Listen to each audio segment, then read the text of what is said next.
Number 1, इंशाइया की सिन्फ क्या है? सवाल नंबर 2, मजमून इंशाइया क्या है? 18 नंबर का सवाल, इंशाइया में किस चीज की आवेजश होती है? आवेजश का मतलब कौन सी चीज मिलाई जाती है? 19 नंबर का सवाल, नंबर 1 पर के मकाले की बनिस्बत इंशाइये का ढांचा क्या होता है? ये खाली जगह है और इसके 2 ऑप्शन हैं इधर लिखा हुआ, एक गठा हुआ, एक लचीला।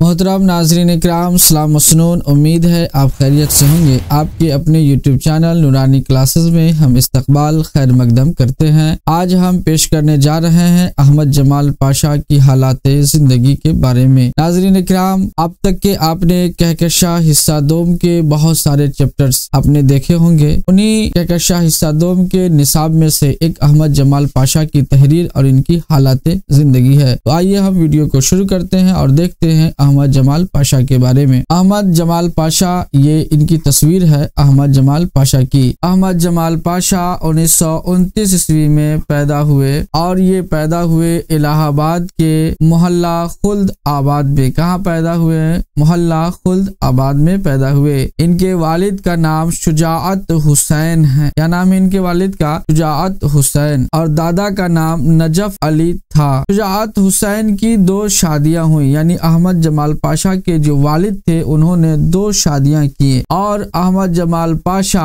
दूसरी बीवी सरवरी खातून के बतन से पैदा हुए। यानी कि अहमद जमाल पाशा की जो सगी माँ है उनका नाम है सरवरी खातून। क्या नाम है? सरवरी खातून। इनकी वालिदा का नाम सरवरी खातून है, जो कि शुजाअत हुसैन की 2nd वाइफ यानी दूसरी बीवी थी। शुजाअत हुसैन 1940 ईस्वी में इलाहाबाद से ये लखनऊ चले आए। कहाँ चले आए? लखनऊ आ गए। कहाँ से आए? इलाहाबाद से आए। कब आए? 1940 ईस्वी में। अहमद जमाल पाशा के वालिद जिनका नाम शुजाअत हुसैन था वो अपने बच्चों के साथ लखनऊ आ गए और लखनऊ में अमीन आबाद के कच्चा इहाता उन्होंने अपना मकान खरीदा। यानी कि अहमद जमाल पाशा के वालिद शुजाअत हुसैन ने अपना मकान खरीदा और उस मकान का नाम सरवरी मंजिल रखा। क्या नाम था? सरवरी मंजिल रखा। अहमद जमाल पाशा ने 1950 ईस्वी में यानी 1950 में क्वींस हाई स्कूल से लखनऊ से इन्होंने मैट्रिक का एग्जाम पास किया।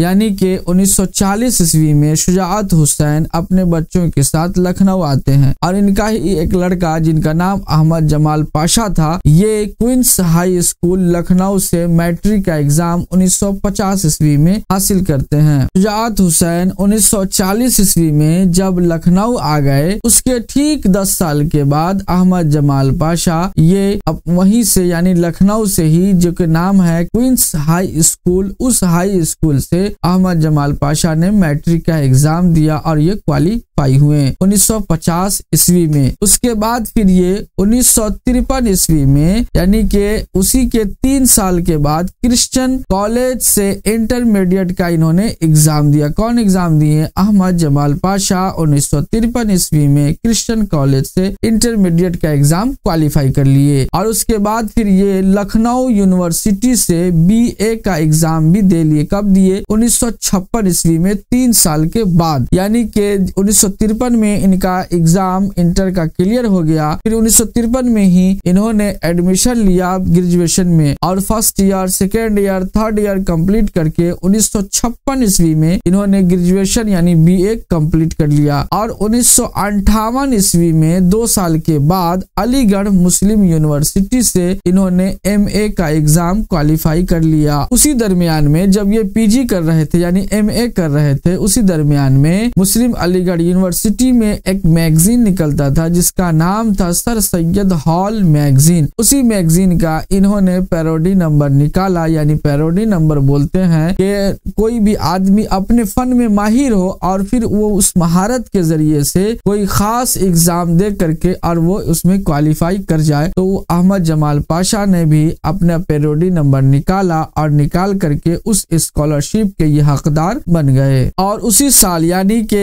1957 में ही MA करने के दौरान ही अहमद जमाल पाशा ने एक किताब लिखी और वो किताब झलक बुक डिपो अलीगढ़ से, यानी ये झलक बुक डिपो जो है ये एक पब्लिशर का नाम है। किसका नाम है? पब्लिशर का, जो कि के किताब पब्लिश करने वाला ये एक पब्लिशर है। तो इस पब्लिशर के यहाँ से यानी झलक बुक डिपो अलीगढ़ के यहाँ से अहमद जमाल पाशा ने एक किताब शाये कराया जिसका नाम था मजाज के लतीफे। क्या नाम था? मजाज के लतीफे इन्होंने शाये कराया। अलीगढ़ से MA करने के बाद ये लखनऊ वापस आ गए, यानी कि अलीगढ़ में इनका MA कंप्लीट हुआ, उसके बाद ये लखनऊ वापस आ गए और माहनामा अवध पंच का इजरा किया। इजरा कहते हैं जारी करने को, स्टार्ट करने को, और ये अवध पंच एक माहनामा है जो कि महीने में निकलने वाला एक रिसाला था जिसका इजरा, जिसको जारी किया, जिसको स्टार्ट किया अहमद जमाल पाशा ने लखनऊ से। उस रिसाले का नाम था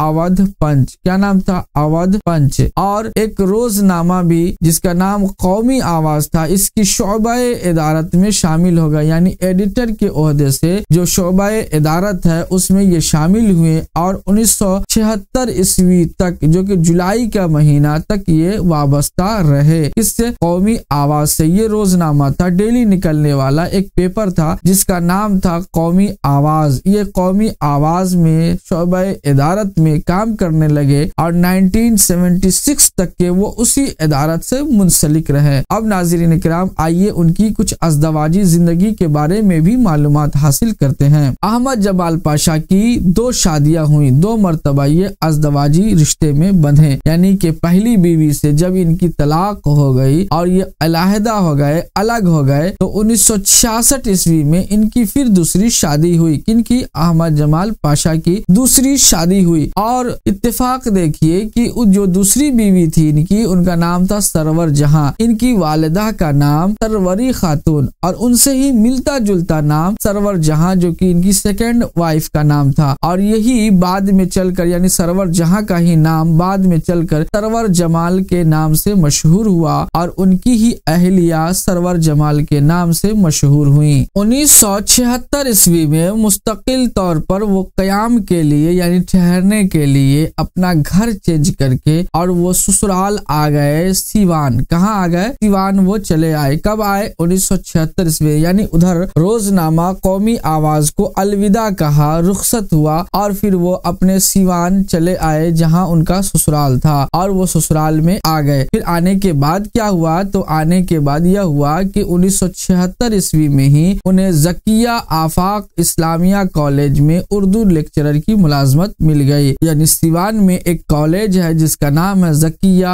आफाक इस्लामिया कॉलेज। इसमें ये लेक्चरर की हैसियत से इनकी बहाली हुई और ये वहाँ लेक्चर देने लगे। 28 सितंबर 1987 ईस्वी को दौरान मुलाजमत ही यानी नौकरी के दरमियान ही, सर्विस के दौरान ही इन्हें दिल का दौरा पड़ा, जिसके वजह से ये पटना आए इलाज के लिए और यही उनका इंतकाल हो गया। कहाँ इंतकाल हो गया? पटना में इनका इंतकाल हो गया। 19 सितंबर 1987 ईस्वी को तलहट्टा सीवान में इनकी तदफीन अमल में आई, यानी कि अहमद जमाल पाशा को 19 सितंबर 1987 ईस्वी को सीवान में दफन कर दिया गया। इनका इंतकाल हुआ 28 सितंबर को और इन्हें एक दिन के बाद दफन किया गया 19 सितंबर को। तो नाजरीन यहाँ आप एकदम ख्याल रखेंगे कि जब भी मुमतहिन आपसे पूछे कि उनका इंतकाल कब हुआ तो आप 28 सितंबर 1987 को टिक लगाएंगे और जब ये पूछेगा कि उन्हें दफन कब किया गया तो 29 सितंबर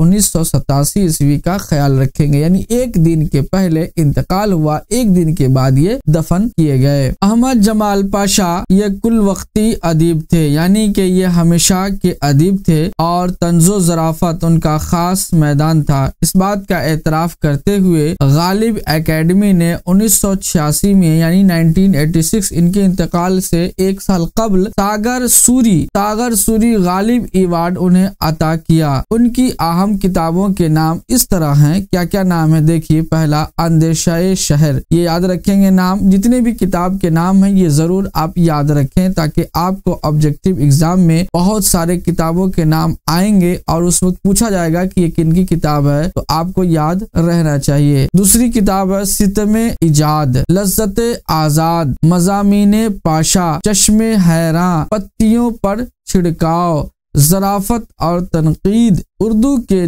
मज़ाहिया शायर, फन्ने लतीफ़ा गोई, मुल्ला नसीरुद्दीन के लतीफ़े, मजाज के लतीफ़े, शौकत थानवी की मज़ाहिया सहाफ़त, दुनिया की लोक कहानियाँ, बहादुर टम्बा, हिजवियात मीर, गालिब से माजरत के साथ, ये सब किताबें अहमद जमाल पाशा की लिखी हुई हैं। तो नाज़रीन इकराम, ये थे अहमद जमाल पाशा की हालात जिंदगी से जुड़ी हुई कुछ मालूमात जो कि हम आपकी खिदमत में पेश कर रहे थे। नाज़रीन इकराम, हम रिक्वेस्ट करेंगे कि आप हमारे YouTube चैनल नूरानी क्लासेस को लाइक, शेयर, सब्सक्राइब जरूर करें। और चलते चलते एक बात और ये कहना मैं जरूरी समझ रहा हूँ, अब तक के जो भी आपने वीडियोस देखा है और आने वाले वीडियोस को आप देखेंगे, उनमें जो भी आपको ये समझ में आए कि कुछ भी कहने को है तो आप जरूर बिला झिझक कमेंट करें और हमें इस बात का इत्तला दें कि आपके लिए जो हम वीडियो पेश कर रहे हैं आपको कितना पसंद आ रहा है। तो फिर इजाजत दीजिए। अस्सलामु अलैकुम।